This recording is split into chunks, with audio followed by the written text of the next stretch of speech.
El Colegio de Sinaloa presenta En Curso, una ventana a las actividades de El Colegio de Sinaloa.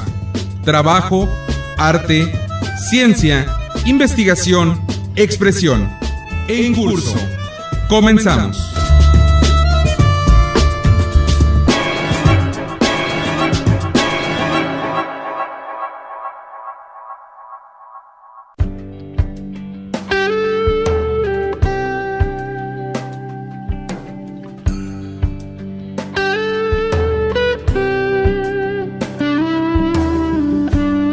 Para contribuir en la difusión del conocimiento, el Colegio de Sinaloa cuenta con una amplia gama de publicaciones que reflejan el carácter multidisciplinario de este organismo público estatal.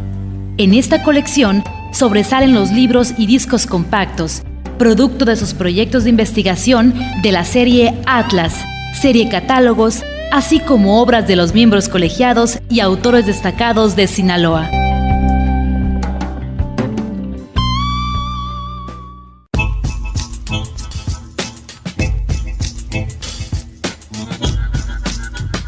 Hola, ¿qué tal amigos radioescuchas? Yo soy Gerardo Osornio y esta es una emisión más de En Curso, el programa de El Colegio de Sinaloa.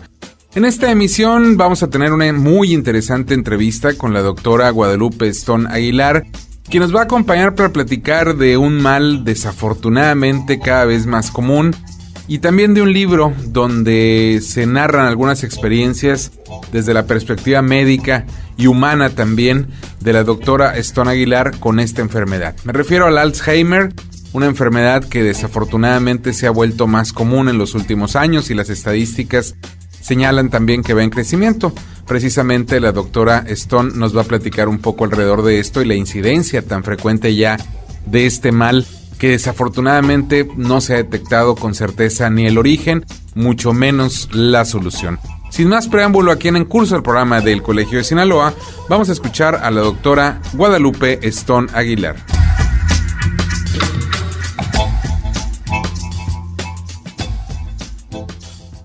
¿Qué es precisamente el Alzheimer?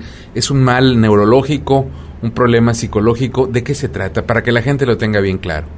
Sí, mire, la enfermedad de Alzheimer es una enfermedad degenerativa neurológica que hasta la fecha en ninguna parte del mundo se ha encontrado la cura ni la causa.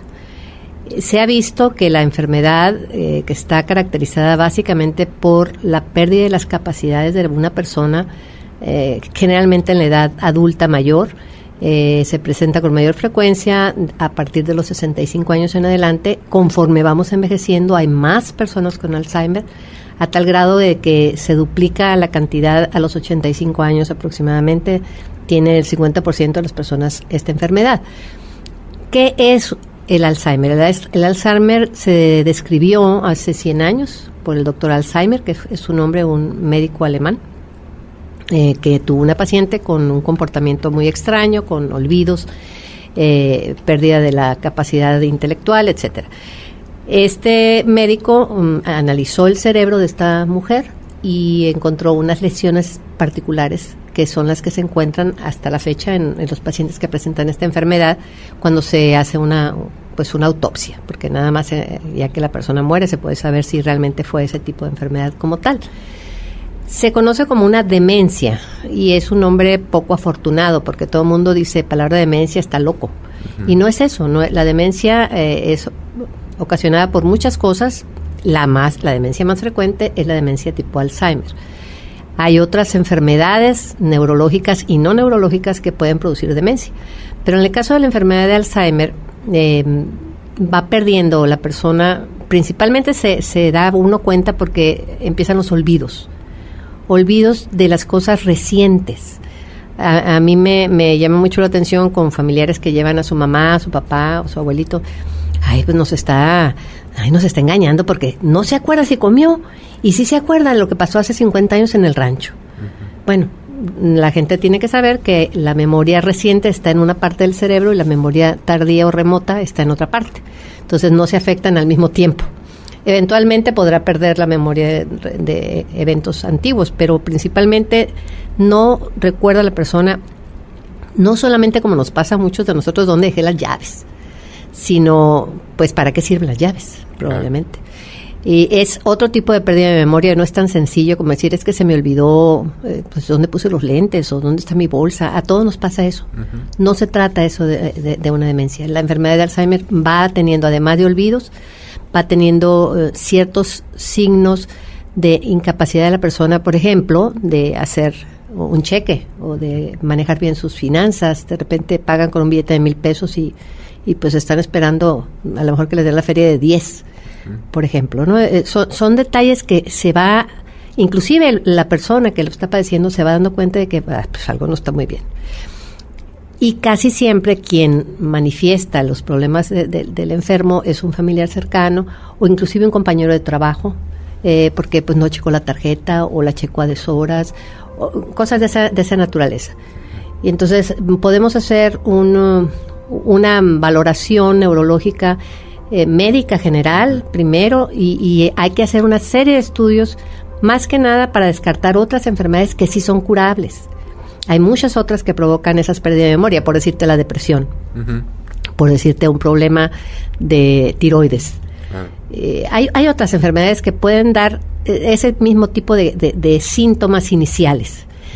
Cuando la enfermedad de Alzheimer está avanzada, no hay duda. O sea, ya la familia te dice, no, pues tiene demencia senil, es otro término que la gente usa, ¿no? Muy común. Muy común, pero la demencia senil es Alzheimer. O sea, no existe demencia senil. Se habla de ese término, que es un término muy, muy antiguo, que ya no está en el diccionario médico, pero así se conocía a las personas mayores que van perdiendo la memoria. Pues es Alzheimer en una edad tardía.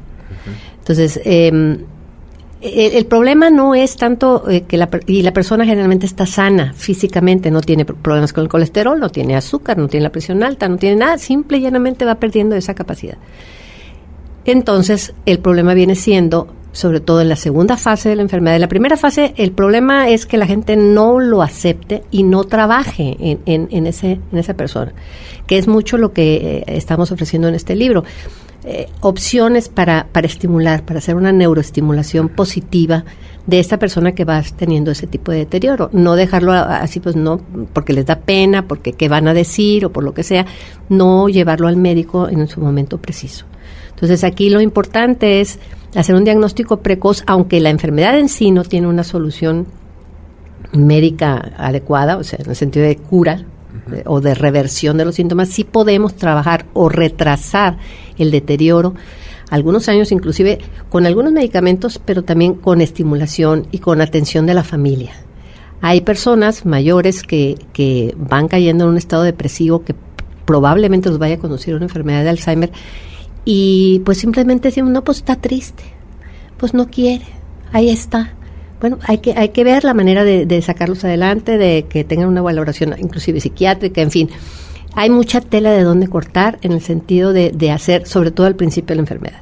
Ya en la segunda fase y en la última fase, que digamos que se divide en 3 de manera general, en la segunda fase es la más difícil para la familia porque ya no hay duda del diagnóstico, ya no hay manera de comprensión en muchas cosas, se puede salir de la casa, se puede perder, puede ya no saber dónde está el baño, no tanto no tener control, sino que no sabe cómo expresar sus necesidades. Entonces va siendo como muy difícil esa etapa de la familia. Ahí también hay muchas técnicas o muletillas, podemos decir así, para ayudar a esa familia a que lleve con más tranquilidad esa situación. Y además la tercera fase, que ya es cuando la persona, después de muchos años, porque además esta enfermedad es de años, no es de que pues le dio y el año que entra ya caminó, no. Esto pueden ser 10 años, 15 años, o yo tengo pacientes que tienen 20 años con el proceso. Hay gente que más por el cuidado de la familia, ¿no? Que han sobrevivido. Eso no quita el deterioro, por más que lo cuide, por más que lo haga, pero puede llevarse una vida muchísimo más organizada y menos pesada para la familia si sabes cómo. Claro. Y ves el fin del túnel, dices, bueno, pues está pesado, sí, pero hay maneras de aligerar la carga. Doctora, el libro Alzheimer, cuestión de amores, ¿cuál fue la motivación para escribirlo, primero que nada? Bueno, el observar en mi consulta durante muchos años que me ha tocado ver pacientes. Yo soy otorrinolaringóloga, pero tengo muchos años viendo la cuestión gerontológica por razones muy diferentes que no sabe uno ni cómo. Pero finalmente yo veo pacientes ancianos, muchos. Y de esos, una buena cantidad tienen problema de demencia. Empezamos por ahí y que la familia, la inquietud de los familiares que llevan, bueno, ¿y qué hago? ¿Y cómo le hago? A raíz de eso hicimos grupos de autoayuda, formamos grupos junto con otros geriatras aquí de Culiacán, el doctor Gallegos y la doctora Gabriela Osegueda. Hicimos esos grupos de autoayuda que han funcionado durante algunos años, donde acudían los familiares, no el enfermo. Ya venían los familiares a echar para afuera todo su dolor. Casi como terapia, ¿no? Sí, una terapia, definitivamente, donde nosotros como conductores no dábamos recetas en sí, porque pues además la enfermedad pues no tiene gran cosa que ofrecer, pero sí escuchar a los familiares que desahogaran sus penas, pero al mismo tiempo aprendimos muchísimas experiencias de las familias. Unos le hacían de un modo, otros de otro, y entre ellos mismos se comunicaban sus avances y sus retrocesos y sus angustias. Había gente que no hablaba en meses y en un momento sacaban todo. Y eso sirve mucho para que la familia desahogue su dolor y su pena, claro, y que vea que no está solo, porque verdaderamente la inquietud del libro es que es un mundo de gente en todo el mundo. No es nada más Culiacán, no es nada más Mochis, en cualquier parte del mundo se presenta esta enfermedad con la misma frecuencia.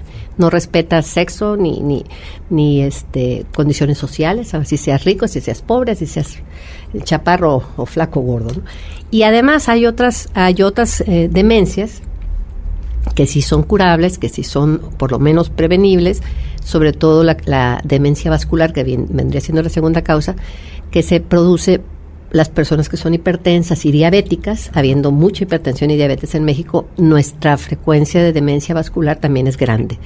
Entonces, ahí sí podemos trabajar mucho, ahí sí podemos hacerle ver al familiar y al mismo paciente, cuídate, haz esto, haz aquello, la dieta, el medicamento, la visita. O sea, ya hay mucha cosa que ofrecer en relación a ese tipo de demencia.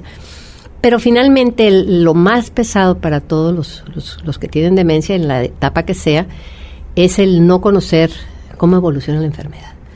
No saber cómo manejarla, qué decirle, cómo me comunico, qué le digo, a dónde lo llevo, etcétera. Entonces, aquí tenemos, esa es parte del proceso. Y el por qué cuestión de amores. Porque también escuchaba yo en la consulta que los familiares me decían, fíjese que mi mamá se puso así, empezó a estar rara a partir de que mi hermano murió, uno de sus hermanos, uno de sus hijos. O fíjese que mi mamá, desde que mi papá la dejó, empezó con esto. Y fíjese que mi papá, desde que se jubiló, empezó con esto. O sea, había una relación de emotividad importante en esas personas, no manejadas adecuadamente a lo mejor, o si quizá ahí era el detonante de que ahí iba a seguir la enfermedad. No podemos saberlo, yo no lo puedo tener así como una causa, pero investigando sobre ya el momento de hacer el libro y todo, hay muchos artículos que hablan de la liberación de cortisol, que es una hormona que nosotros producimos de manera natural, que nos sirve para vivir, pero cuando esa elevación de cortisol es continua y permanente en un estado de estrés o de depresión o de angustia, mata las neuronas. Entonces pudiera ser por ahí, entre muchas otras teorías. Es una opción. Entonces a mí me llama mucho la atención la falta de cariño que esa persona pudo haber sufrido, o el abandono, o la angustia por no poder mantener una familia. Tenía mucho que ver con la emoción. Pero además, la cuestión de amores es que si no hay una pastilla que cure el Alzheimer, sí hay unas actitudes positivas del cariño, del amor, de la familia, la entrega de esos cuidadores que hacen a sus padres mayores o a su abuelito o a su tía. Inclusive los que trabajan con enfermos de Alzheimer, se necesita una vocación especial para poderlos tratar de manera adecuada, porque sí es a veces muy desesperante. Entonces necesitas tener un alto grado de amabilidad o de cariño para poder servir a esas personas. Es por ahí más o menos el porqué de las cuestiones de amores. El Colegio de Sinaloa presenta una cápsula de ciencia, los rotavirus. Los rotavirus son la causa de una enfermedad diarreica muy importante entre los niños de 6 meses y 2 años de edad. Infección estacional que afecta en los meses de octubre a marzo y que puede poner en riesgo su vida. El paciente puede padecerlo varias veces, pero la primera es la más severa porque ocupa asistencia médica obligatoria. Los síntomas son vómitos frecuentes, diarrea severa que no da tiempo al cambio de pañales y no siempre hay fiebre. Se ha visto que las mejoras en los niveles de higiene no la previenen, pues la cantidad de niños enfermos en África o en México es el mismo. Lo que difiere es la tasa de mortalidad debido a la atención médica oportuna. Los médicos indican que ante cualquier problema hay que asistir al hospital y evitar los remedios caseros.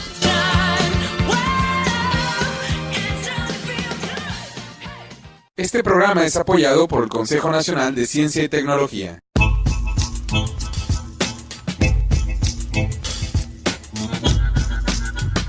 Les recuerdo a quienes nos sintonizan que este es el programa en curso, el programa de El Colegio de Sinaloa, y que esta es una emisión semanal a nivel estatal que se transmite a través de diversas radiodifusoras culturales de Sinaloa, y que en esta ocasión estamos platicando con la doctora Guadalupe Stone Aguilar, quien nos está platicando de un tema muy interesante que es el Alzheimer, no precisamente de su origen ni mucho menos de su solución porque no existe, pero sí de la experiencia que como doctora tiene la doctora Guadalupe Stone y por supuesto también desde el aspecto humano, que es un asunto muy complicado alrededor de esta enfermedad, sobre todo para la gente que está cercana a quienes la padecen. Verdaderamente interesante la primera parte y estoy seguro que lo que falta del programa también le va a agradar y sobre todo lo va a ilustrar mucho alrededor del Alzheimer, sus efectos, sus causas y por supuesto cómo trabajar con la gente que padece este desafortunado mal. Vamos a seguir escuchando aquí en curso el programa del Colegio de Sinaloa a la doctora Guadalupe Stone Aguilar.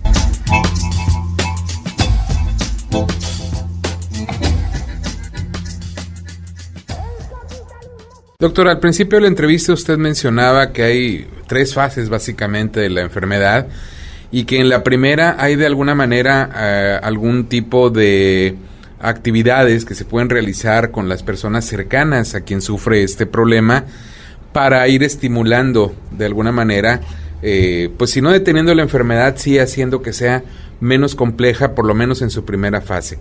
¿Cuáles serían ese tipo de cosas? Porque, mire, creo que es un mal que desafortunadamente está tan extendido. Estoy seguro que hay mucha gente que nos está sintonizando y que está pasando por ahí o está empezando a ver síntomas en algún familiar, especialmente en los más cercanos, por eso tan doloroso el asunto, y pues no saben qué hacer. ¿Cuáles serían esas digamos, actividades? Y luego también, pues, ¿a dónde recurrir? Porque no sé si sea ya un mal de salud pública, un asunto de salud pública donde haya una participación del Estado en cuanto a capacitar a las personas que acompañan, que tienen que ir de la mano con los enfermos. Platícanos un poco de esto, por favor. Bueno, el hecho de hacer actividades de tipo intelectual, ¿qué significa eso? Sabemos que hay una neurotrofina, que hay una sustancia que hace que se formen nuevas neuronas. Eso ya se descubrió, ya está bien comprobado y todo. ¿Cómo hago yo para que mi cerebro no se deteriore, incluyendo a alguien que no tenga Alzheimer? Hay que utilizar diferentes, por ejemplo, se menciona, por decirte algo, utilizar la mano no dominante, tratar de cerrar los ojos y de tocar cosas sin verlas. Podría ser así como un tipo muy común que inclusive te lo mandan por internet, ese tipo de cositas. Bueno, pero lo que verdaderamente importa es trabajar la mente. Nosotros en nuestro país somos lentos y flojos para leer. No nos gusta leer, queremos todo platicadito y que la tele nos los diga. La televisión es un gran enemigo del Alzheimer, porque pues, eres pasivo, no estás utilizando tus habilidades. No se trata de que no veas la tele, pero sí mucho menos horas y hacer cosas que te estimulen. ¿Qué puede ser? Aparte de la lectura, pues se habla de los crucigramas, se habla de los rompecabezas, se habla de tomar una clase de otro idioma o de aprender un instrumento, de participar en grupos de baile, de hacer, no sé, tener, sobre todo, muy importantemente, estimula muchísimo la convivencia positiva. Por ejemplo, el grupo de amigos. La gente que empieza a abandonar a los amigos va a tener un deterioro, porque ya no va a haber esa correspondencia de ida y vuelta, no vamos a poder estimular mucho. Entonces, ¿cuáles son las medidas prácticas? Yo les recomendaría pues que dejaran un poquito la tele, que hicieran algo más de ejercicio, que comieran saludablemente, esas ya son medidas generales de salud, pero sobre todo que tuvieran una estimulación cerebral por medio de juegos, por medio de armar rompecabezas o ahora los legos famosos de los niños, esos sí son buenos. Inclusive los juegos que hay en internet pudieran servir para estimular, sin abusar de los aparatos electrónicos, porque ahí vamos perdiendo mucho también de nuestras neuronas por otro lado. Pero sí hay recursos que están a la mano, no se necesita tanto el dinero, se necesita como que voluntad y un poquito de imaginación. Yo les digo mucho que, por ejemplo, si tienen niños chicos, nietos, por ejemplo, sus abuelos que están perdiendo la memoria, la convivencia con los nietos es sumamente importante. La otra es recurrir inclusive a contarle cuentos a los niños, a hacer cuentos, como antes te platicaba en el cuento de la imaginación, no de agarrar un libro, sino el que uno pueda mover sus neuronas y volverlas a conectar de alguna manera. No es fácil, porque a lo mejor lo hacemos un día, pero esto es de continuidad, de hacer. ¿Dónde hay que acudir? Desafortunadamente no tenemos lugares, es un problema de salud pública a nivel no nacional, a nivel mundial. La Organización Mundial de la Salud la pone como una prioridad de salud pública. Falta que los gobiernos locales, los gobiernos sobre todo nacionales, ahorita el Instituto Nacional de Geriatría en la Ciudad de México está muy interesado en la cuestión del Alzheimer, están haciendo medidas importantes a nivel de la Ciudad de México, y están empezando a incidir en los estados. Pero no tenemos una institución, por ejemplo, que se dedique específicamente a eso, no hay. ¿Qué opciones reales podríamos utilizar nosotros siendo un país tan deteriorado económicamente? Los centros de día. El centro de día es una opción muy viable en México. Nosotros tenemos la prueba, aquí en Culiacán tenemos un centro de día maravilloso que ha funcionado perfectamente bien, combinando enfermos de Alzheimer con enfermos, con personas mayores normales, que los mismos mayores ayudan a los otros, como una especie de guardería. Se ha hecho de manera privada y se ha hecho de manera institucional. Esa es una buena opción porque no tienes al familiar las 24 horas del día como en un asilo. Sigue participando la familia. La familia va y lo deja. Está estimulado en un centro donde se llevan a cabo ese tipo de acciones, desde dibujar o cantar o bailar o leer el periódico o convivir. Y no se quedan a dormir, la familia lo recoge y descansa esa familia esas horas. Entonces les das un respiro para que puedan seguir con sus actividades, que puedan trabajar, etcétera. Entonces es una solución que nosotros hemos visto práctica y accesible. La otra opción es pues tener cuidadores en tu casa, pero eso sale como lumbre de caro, ¿no? Claro. Eso es muy difícil.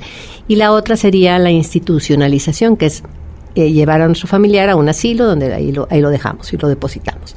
No es la mejor opción, definitivamente. Habrá momentos y habrá circunstancias o casos de verdadera emergencia que pues a lo mejor sí, no hay más, ¿verdad? No considero yo que sea lo más adecuado. Hablando de lo mismo, lo que la persona podrá perder la memoria, podrá perder la capacidad de comunicarse contigo, podrá perder la capacidad de comer y de hacer sus necesidades vitales, pero no sigue siendo tu familiar, sigue siendo una persona. Sí, la necesidad de afecto ahí está. Digamos, el provecho que se obtiene al sentir el afecto, pues inevitable. Definitivamente, ¿no? Lo último que se pierde antes de morir es la afectividad. O sea, esa persona siempre va a sentir el rechazo o el cariño. No importa que no te conozca, no importa que no sepa si eres su papá, su hermano o simplemente no sepa ni dónde está. El que tú lo trates bien, con cariño, con un toque, con un abrazo, con le pongas una música, lo apapaches, lo cambies, lo limpies, eso no tiene precio. O sea, verdaderamente eso no va a olvidar nunca a esa persona, o lo va a sentir, va a ser su regalo de vida nada más. Y en una institución, ciertamente los cuidadores y las enfermeras y todo son almas heroicas, pero no tienen el tiempo para hacer todo ese tipo de... No pueden personalizar, son tantos a veces. Exactamente. Entonces, nosotros recomendamos que si es posible, se mantenga en la familia hasta el último momento. Doctora, pues el tiempo se nos ha agotado, pero me gustaría que nos dijera dónde podemos conseguir el libro, porque estoy seguro que hay mucha gente que se ha interesado en el tema, que vive circunstancias complicadas con esta enfermedad alrededor de algún familiar, de alguien muy cercano, y estoy seguro que este libro pues le va a ayudar muchísimo, considerando pues la motivación que usted tuvo y el conocimiento que tiene del Alzheimer, como mujer de ciencia, y va a ayudar a mucha gente. ¿Dónde lo pueden conseguir? De momento lo tengo solamente en mi consultorio, que está ubicado en Villa Universidad. La calle es Homero 651. El teléfono es 6671-747272. Estoy intentando hablar con los editores de aquí, las principales librerías de aquí de Culiacán. En Los Mochis y en Mazatlán va a haber personas que están encargadas en venderlo. Ahorita no le puedo dar exactamente la dirección, no la traigo, pero se puede conseguir aquí en Sinaloa. Básicamente preguntándome a mí por teléfono y yo veo cómo se les hace llegar, o pueden acudir al consultorio con mucho gusto. Bueno, pues muchísimas gracias, doctora. Un tema que da para mucho más. Dejo la puerta abierta para platicar en una próxima ocasión, pronto si se puede, más de este tema, porque estoy seguro que hay mucha gente que hoy se benefició con su plática, con su libro lo va a hacer igual o más todavía, porque habrá oportunidad de leer casos, situaciones que van a ayudar a todos. Muchas gracias por habernos acompañado. Al contrario, Gerardo, le agradezco mucho.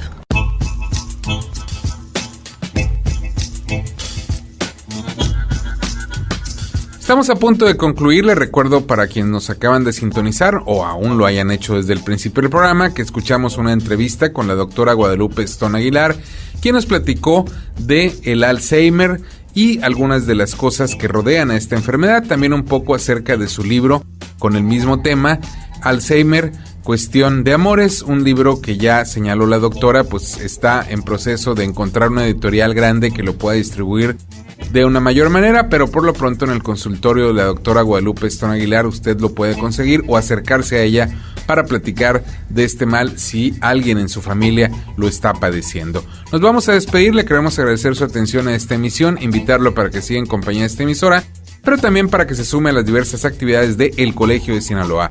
Para obtener información de horarios y días precisos de las actividades de nuestra institución, puede acudir en la ciudad de Culiacán a la calle Antonio Rosales 435 Poniente o llamar a los teléfonos 716-1046, 716-1050, ambos con LADA 667, o desde cualquier punto a través de la red puede entrar a conocer un poco más de El Colegio de Sinaloa y sus actividades tecleando www.elcolegiodesinaloa.gov.mx o también enviando un correo electrónico solicitando información a coldecin@yahoo.com.mx. También desde cualquier punto a través de internet, precisamente en la página conocida como YouTube, usted puede teclear El Colegio de Sinaloa y va a abrir un inmenso menú de posibilidades para poder escuchar de nuevo íntegro este programa o también otras emisiones anteriores para que usted disponga de ellas cuando usted lo desee, para que las escuche otra vez si nos hace el gran favor. Por lo pronto, me despido, le agradezco mucho su atención, soy Gerardo Osornio y esto fue una emisión más de En Curso, el programa de El Colegio de Sinaloa.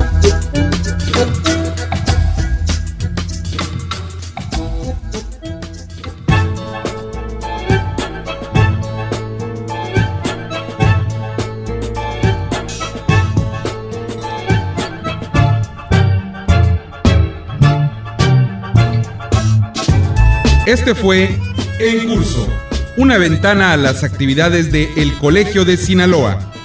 La próxima semana, usted tiene una cita a la misma hora en esta misma estación con En Curso, el programa de El Colegio de Sinaloa.